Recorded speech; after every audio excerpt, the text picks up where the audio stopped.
Welcome to Rajapalayam recipes.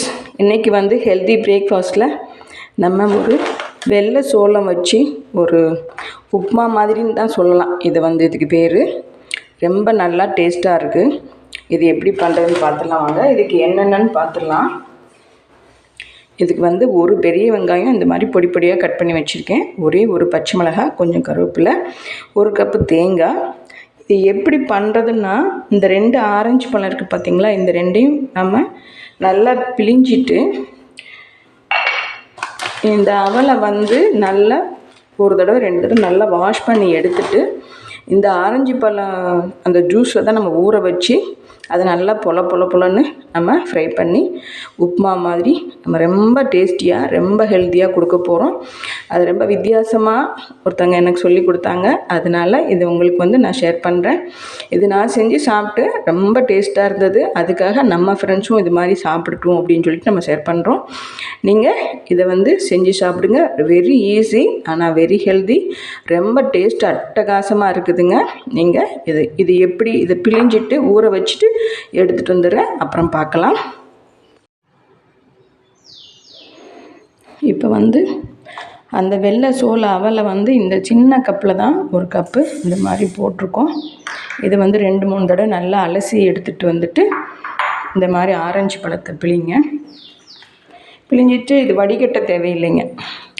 நம்ம இது ஊற தானே வைக்க போகிறோம். அதனால் அந்த சீடை மட்டும் எடுத்துட்டோன்னா போதும்.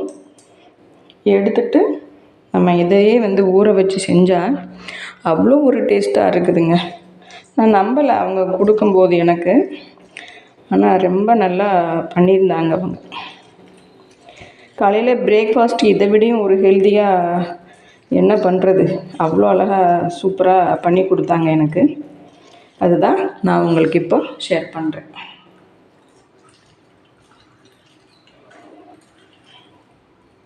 இப்போ சீசன் தானே, ஆரஞ்சு சீசன், அதனால் வந்து இந்த மாதிரி நீங்கள் எடுத்துக்கோங்க.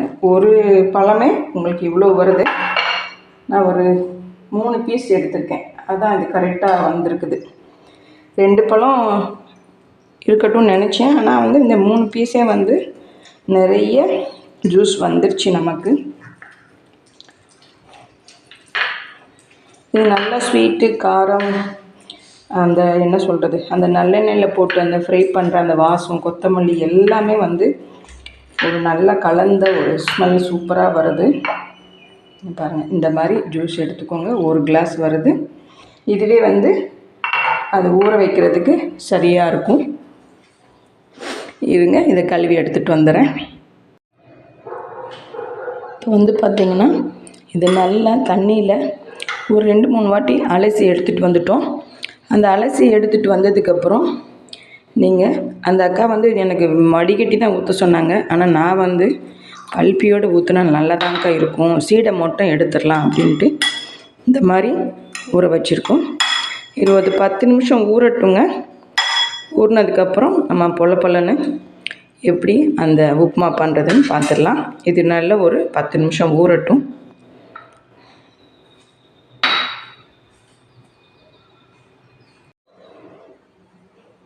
இப்போ நம்ம எல்லாம் ரெடி ஆகிடுச்சிங்க. இப்போ எப்படி பண்ணுறதுன்னு பார்த்துடலாம். இப்போ கடாய் அடுப்பில் வைங்க. ஸ்டவ் ஆன் பண்ணிவிட்டு அடுப்பில் வைங்க. பண்ணிவிட்டு கொஞ்சம் ஆயில் ஊற்றுங்க. ஒரு 2 ஸ்பூன் ஊற்றினா போதும்.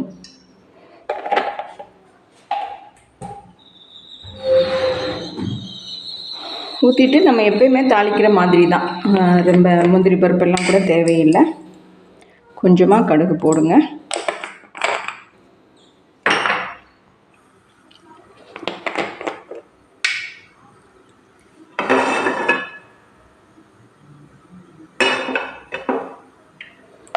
கடுகு பொரியட்டும்.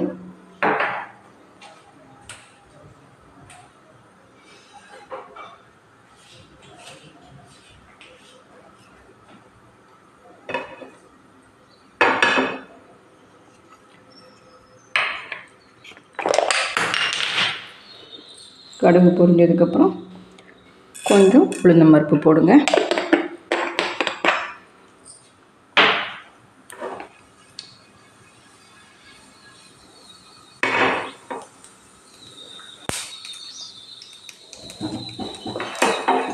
அடுப்பில் சிம்மில் வச்சுக்கோங்க. அடுப்பெல்லாம் வச்சுட்டு பச்சை மிளகாய், கருவேப்பிலை போட்டுக்கலாம்.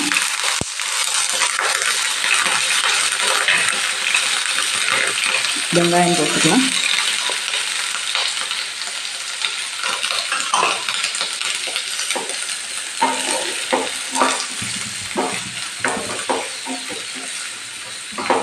இது நல்லா கொஞ்சம் ஃப்ரை ஆகட்டும்.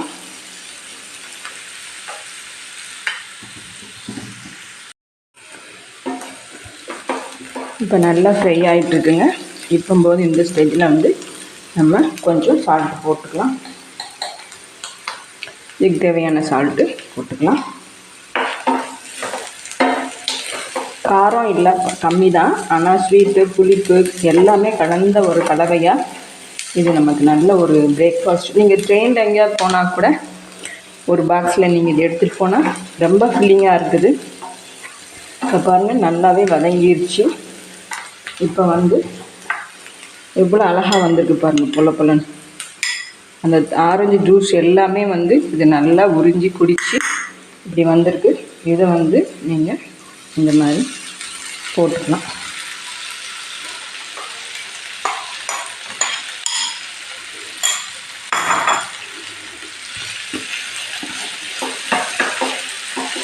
அவ்வளோதான். ஒரு கிளறிட்டோம்னா நமக்கு காலையில் உள்ள பிரேக்ஃபாஸ்ட் ரெடி.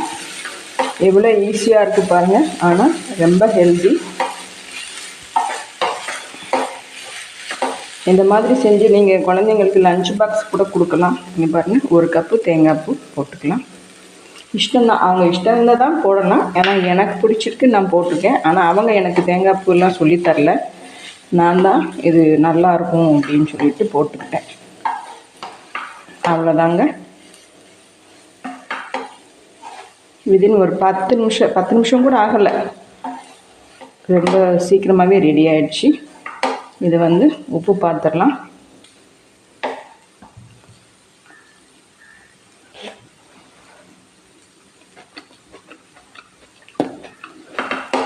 என்ன சொல்கிறதுன்னு தெரியலைங்க, அவ்வளோ ஒரு சூப்பராக நல்லா டேஸ்ட்டாக இருக்குது. இனிப்பு, கொஞ்சம் புளிப்பு, காரம் எல்லாமே கரெக்டாக இருக்குது. உப்புலேருந்து எல்லாமே கரெக்டாக இருக்குது. இதை நீங்கள் ஒரு பவுலில் போட்டு குழந்தைங்களுக்கு கொடுங்க, நீங்களும் சாப்பிடுங்க, ஹெல்த்தியாக இருங்க. நம்ம இதெல்லாம் டிஸ்ப்ளே பண்ணிவிட்டு பார்த்துடலாம்.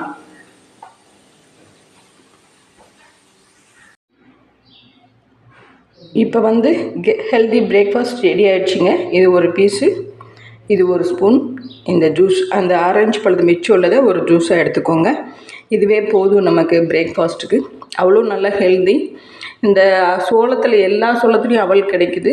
ரெட் சோளம், ஒயிட் சோளத்தில் கிடைக்குது. மித்த எல்லா சிறுதானியத்திலும் அவல் கிடைக்குது. நீங்கள் சிறுதானியம் அந்த மாதிரி போகாட்டி இந்த மாதிரி அவல் எடுத்து நீங்கள் பண்ணிங்கன்னா ஈஸியாகவும் இருக்குது, ஹெல்த்தியாகவும் இருக்குது. நீங்கள் நிறைய பேர் எடுத்துக்கோங்க. இது மாதிரி செஞ்சு பாருங்கள். கொஞ்சம் மெனக்கடல் பட்டிங்கன்னா எல்லாமே டேஸ்ட்டாக கிடைக்கும். நீங்கள் செஞ்சு பார்த்துட்டு எனக்கு கமெண்ட் பண்ணுங்கள். ஹெல்த்தியாக சாப்பிடுங்க. எல்லாருமே ஆரோக்கியமாக இருங்க. தேங்க்யூ.